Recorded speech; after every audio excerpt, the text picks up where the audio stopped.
오늘 증권가에서는 중국의 정책, 미국의 주택시장, 스페인의 구제금융 관전 포인트, 코스피의 방향성에 대해서 이야기가 나오고 있었습니다.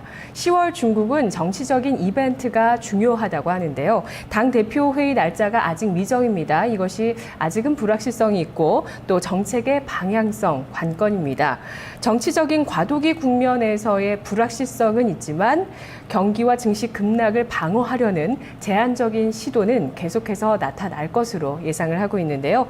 스페인이 긴축을 강화한 내년도 예산안을 발표했습니다. 향후 구제금융 이후에는 스페인의 부동산 가격이 유럽 리스크의 방향성을 결정할 거라고 하는데요. 스페인의 부동산 가격 계속 모니터를 해봐야 되겠습니다.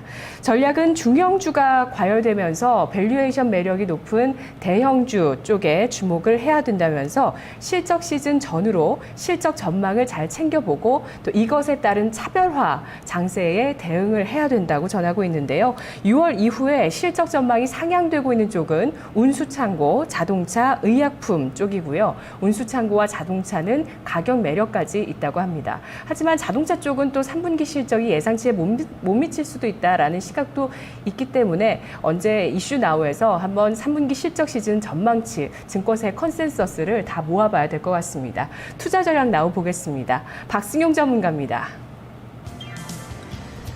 지수는 박스권, 중소형 실적주 관심, 서정훈 전문가 2,000포인트 심리적인 저항권, 한규수 전문가 지금은 중국 관련주에 올인할 때, 정희만 전문가 추석 연휴를 앞둔 관망세 2,000선 저항, 강재현 전문가 경기 민감주와 중국 관련주 비중 확대, 박한샘 전문가 중국 2,000포인트 하락의 배수진이 한국 증시를 견인한다.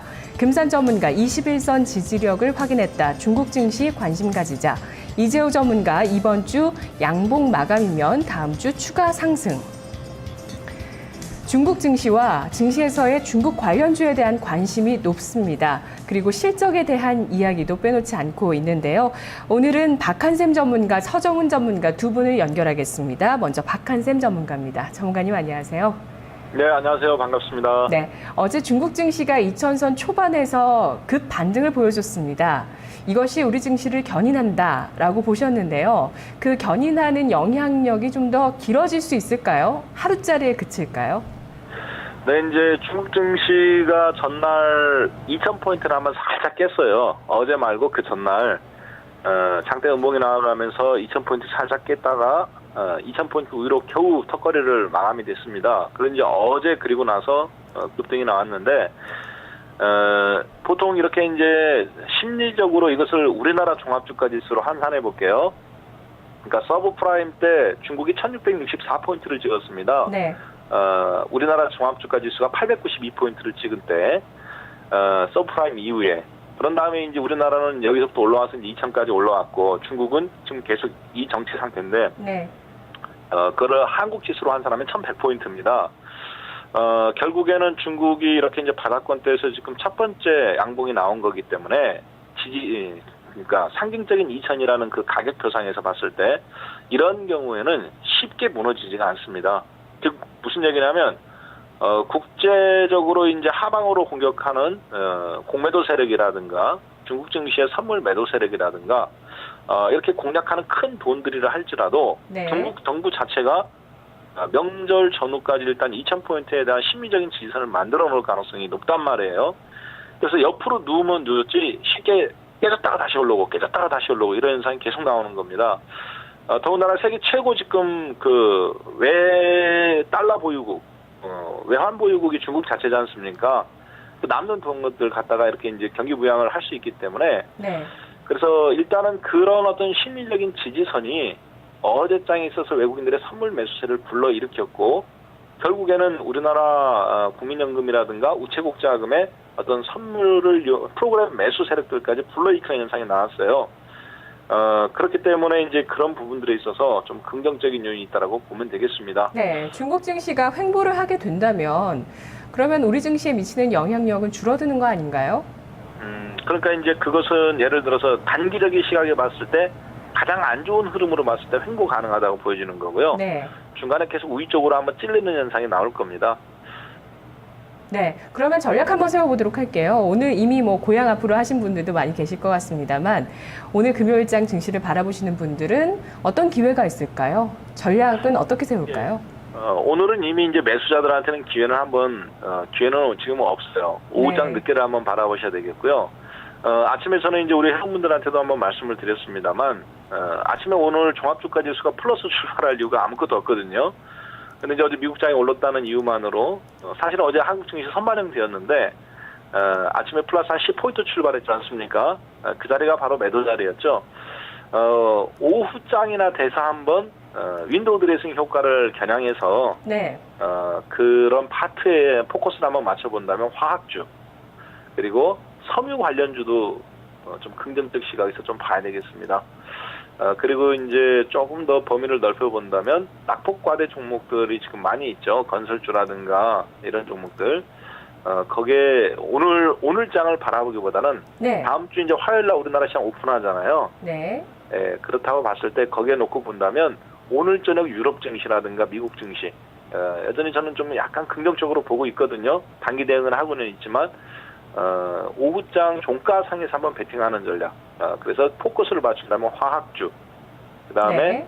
건설주, 그리고 증권주 이런 패턴으로 좀 보면 좋겠습니다. 예.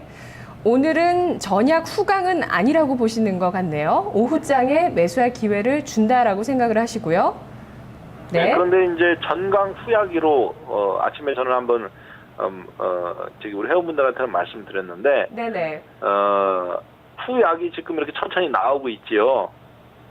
그러면 지금 사면 되는 건가요? 화학증권 건설?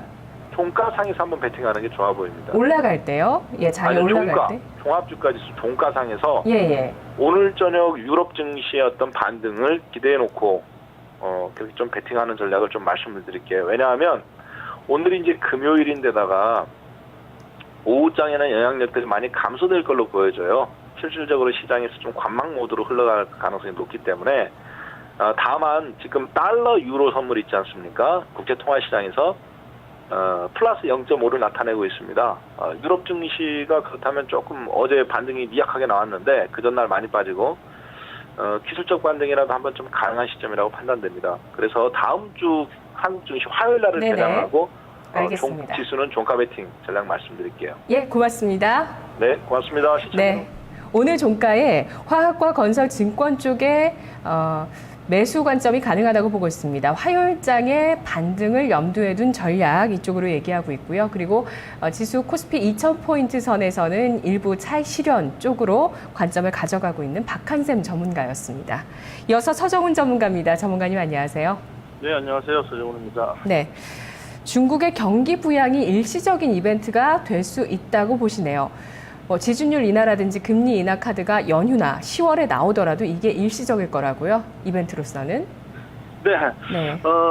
중국이 보통 보면은 이제 우리 이야기하면은 추석이라든지 우리 구정 이럴 때 보면은 항상 현금을 좀 풀었습니다. 그러나 그 부분이 본격적인 경기 부양을 나타내기보다는 그 당시 상황에 맞춰서 일단 소비를 좀 촉진시키기 위한 그런 일시적인 이벤트일 가능성이 많다 이렇게 좀 볼 수가 있을 것 같고요. 현재 시장은 어쨌든 1900선을 넘어서 이제 2000선 포인트까지 왔으면 심리적인 부담감을 상당히 좀 많이 받는 그런 위치다라고 볼 수가 있습니다. 그래서 2000포인트 선 정도에서는 일단은 어느 정도 물량을 좀 매도를 하고 현금 네. 확보하는 그런 전략이 좋다 이렇게 말씀드리겠습니다. 예. 여전히 지수는 2000포인트에 가로막힐 것이다. 중국에서 부양책이 나오더라도 2000포인트는 당분간 가로막힐 수 있다. 수급 때문에 그렇게 생각을 하시는 겁니까? 네, 지금 2000포인트 정도에서는 계속적으로 기관적 매도가 상당히 좀 많이 나오고 있습니다. 그래서 지속적인 투신권 매도가 시장을 좀 발목을 잡는다 이렇게 볼 수가 있을 것 같고, 계속되는 기관의 매도세는 2000포인트를 넘어서기는 상당히 힘들다 이렇게 볼 수가 있습니다. 그렇다고 해서 외국인들이 굉장히 강하게 매수를 해주느냐 하면은 그것도 아니고, 외국인들은 일단 눈치를 보면서 선행모를 동시에 매수 매도를 계속해서 반복하면서 단기 매매 패턴을 보여주고 있다 이렇게 나타나기 때문에 2000포인트에서는 매물 부담을 좀 받을 수가 있고 연기금들이 오전에 좀 팔았다가 오후장 조금 밀리면서 뭐 저점 매수의 기회를 삼아서 지금 들어오고는 있지만은 이 정도 물량 가지고는 시장을 다시 급반등시키기에는 조금 무리가 있다 이렇게 볼 수가 있을 것 같습니다. 네. 선물 지수를 본다 하더라도 한 265포인트 선, 4.5포인트 선, 그 정도 선에서 계속해서 추가적인 반등이 없이 하락 쪽으로 기운다면